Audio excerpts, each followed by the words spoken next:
আমাদের ভালো লাগাতে সকলকে অনেক অনেক অনেক স্বাগত জানিয়ে আমার আজকের গল্প আরম্ভ করছি। আজকের গল্প বিচার। গল্পটি তাহলে শুরু করি। ট্যুর সেরে ফেরার পর উপহার হিসেবে মেয়ের জন্য আনা প্রিন্সেস বার্বি সেটের দামটা দেখে চোখ কপালে উঠে গেল তটিনীর। দেবদত্তর পাগলামি দিন দিন বাড়ছে। ছোট্ট মেয়ের জন্য এত দামি পুতুলের কোনো দরকার ছিল? তার উপর বিশাল বড় একটা ডলস হাউস কিনে এনেছে। মেয়ে নাকি মাকে লুকিয়ে বাবার কাছে আবদার করেছিল। তটিনী লক্ষ্য করে দেখেছে দিন দিন ঢেউয়ের আবদার বেড়েই চলেছে। কোনো মানে হয় ফালতু এতগুলো টাকা খরচ করার? আর মাত্র কয়েক হাজার দিলেই তো তটিনীর পছন্দের মডেল ফ্রিজটা বাড়িতে এসে যেত। কিন্তু বাবুর সেদিকে খেয়াল থাকলে তো? তটিনী কে? তার পছন্দ অপছন্দ নিয়ে দেবদত্ত ভাবতে যাবেই বা কেন? ভেতরে ভেতরে রাগে ফুঁসতে লাগলো সে। কিন্তু রাগটা দেখাবে কাকে? যাকে দেখানোর কথা সে তো কোনো মতে লাগেজ নামিয়েই অফিসের পথে দৌড়েছে। কি যেন একটা ইম্পর্ট্যান্ট মিটিং আছে। সব তটিনীর জানা আছে পালিয়ে বাঁচার কৌশল। ফিরুক একবার বাড়ি। আজ ঢেউ ঢেউয়ে তটিনী বেসামাল করে দেবে দেবদত্তর বালুতট। ইতিমধ্যে ঢেউ এসে পড়েছে। মাম্মার হাতে ধরা প্রিন্সেস বার্বিটা দেখে সে মহা খুশি। মিষ্টি হেসে বলল, পাপা এনেছে না মাম্মা? আমি বলে দিয়েছিলুম মৌমিতার এরকম একটা বার্বি সেট আছে। ওর ড্যাডি গত সপ্তাহে এনে দিয়েছে। কিন্তু আমার বার্বিটা বেস্ট। পিঙ্ক ড্রেসে পুরো রিয়েল প্রিন্সেস, তাই না মাম্মা? জানো মাম্মা, স্কুলে কারুর কাছে এত বড় ডলস হাউস নেই। এটা দেখলে না মৌমিতা একদম চমকে যাবে। নির্ঘাত পাপার কাছে আবদার করতে বসবে। উত্তরে কিছু বলার আগেই তটিনীদের ফ্ল্যাটের কলিং বেল বেজে উঠল।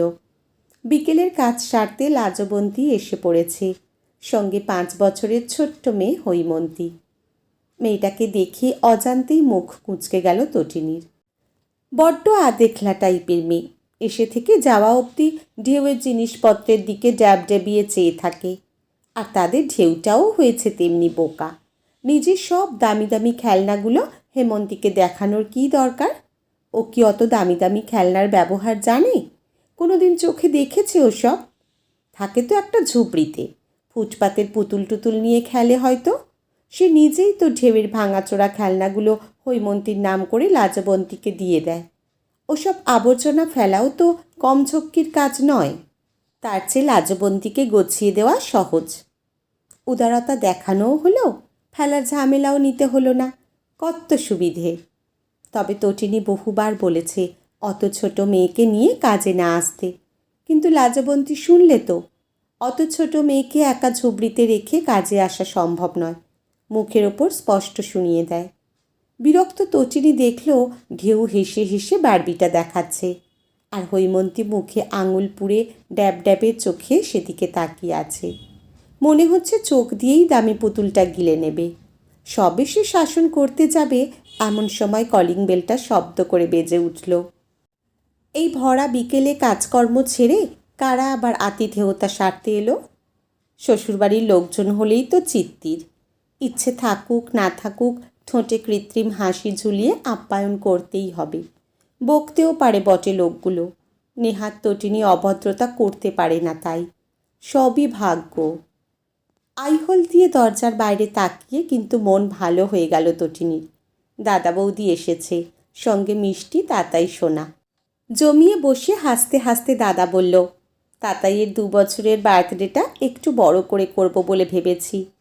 ক্রিস্টাল প্যালেসটা তো দেখেছিস, ভেতরটা দারুণ সুন্দর। স্পেশাল দিনটার জন্য ওটাকেই বুক করে ফেললাম। একদিন আগেই কিন্তু তুই ঢেউ আর দেবদত্তকে নিয়ে পৌঁছে যাস। এমনিতে যদিও তেমন কোনো ঝামেলা পোয়াতে হবে না, নামি দামি ইভেন্ট প্ল্যানারকেই সব দায়িত্ব সামলানোর জন্য বুক করেছি। তবে কি জানিস, তোরা আগেভাগে এলে বেশ মজা করে 2-1টা দিন কাটানো যাবে। আমি অবশ্য অনুষ্ঠানের আগে দেবদত্তকে ফোন করে নেব।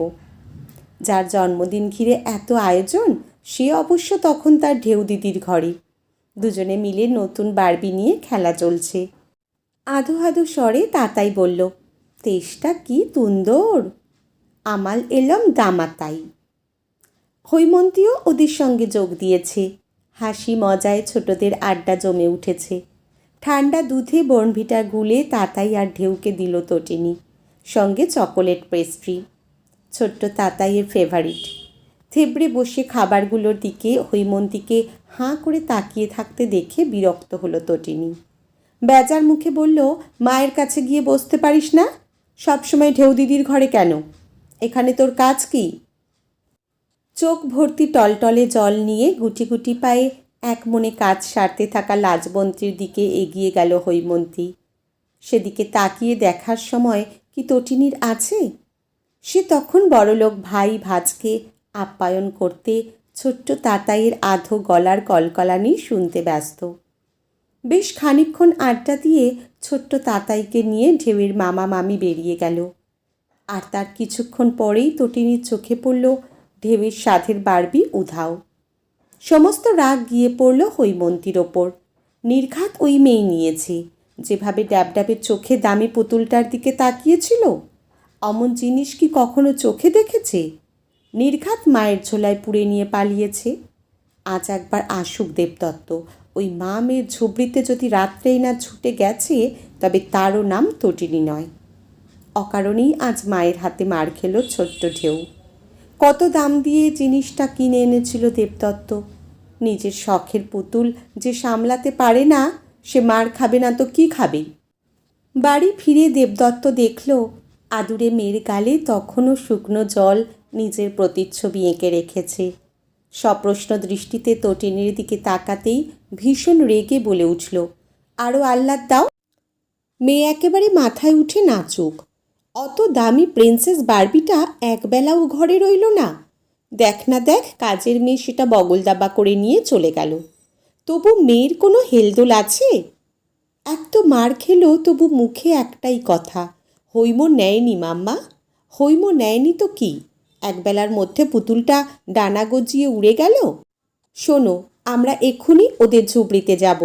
এত দামি পুতুল নিশ্চয়ই এখনও কোথাও চালান করে উঠতে পারেনি। মিনমিনে স্বরে দেবদত্ত বলল, তোমার বোধ হয় কোনো ভুল হচ্ছে।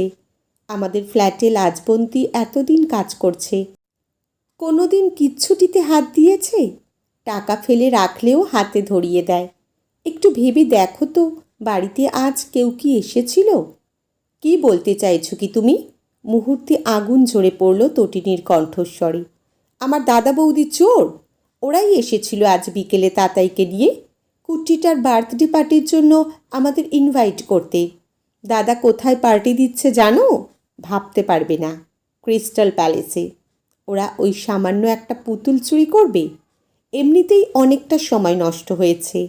এখনই আমরা লাজবন্তীর ঝুবড়িতে যাব।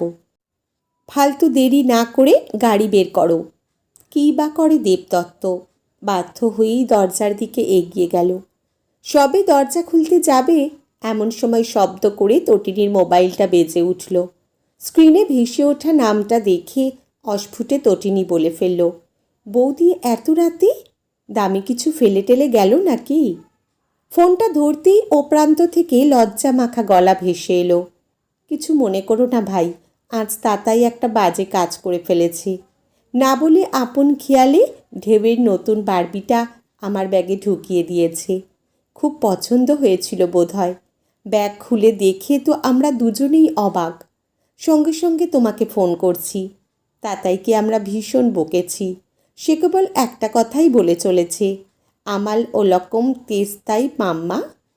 মনে হয় প্রিন্সেস বারবি ড্রেসটা খুব পছন্দ হয়েছে। সে না হয় আমি চেনা ডিজাইনারকে দিয়ে বানিয়ে নেব। অস্ফুটে তটিনী বলে ফেলল, তাতাই বারবিটা নিয়ে গেছি।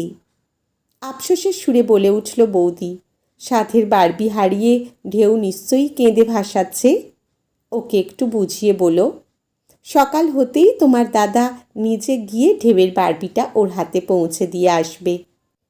কিছু মনে করো না প্লিজ। তাতাইয়ের কাজে আমরা দুজনেই সরি ভাই। না না, ও কোনো ব্যাপার নয়। তাতাই আর ঢেউ কি আলাদা? তাতাইও তো ছোট্ট বাচ্চা, পছন্দ হয়েছে তাই নিয়ে গেছে। ও কি আর অত শত বোঝে? ঢেউ ঘুমিয়ে পড়েছে, এতবার করে সরি বলতে হবে না। দাদা সময় মতো বারবিটা দিয়ে গেলেই চলবে। এখন রাখি। মোবাইলটা বন্ধ করে দিল তটিনী। দেবদত্ত এক দৃষ্টে তার দিকে তাকিয়ে আছে, দু চোখে অবিশ্বাস।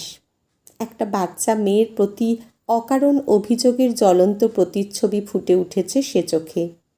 কেন এই অপমান সইতে হলো হৈমন্তীকে? সে গরিব ঘরে জন্মেছে বলে, নাকি গরিব মায়ের গরিব মেয়ে বলে? দেবদত্তর চোখের সঙ্গে চোখ মেলানোর সাহস আজ নেই তটিনীর। কি উত্তর দেবে ওই অভিযোগ ভরা দৃষ্টির? অজান্তেই মাথাটা নিচু হয়ে আসে তার। আজকের গল্প এখানেই সমাপ্ত। কলমে অনিন্দিতা, পাঠে জয়তী। ধন্যবাদ।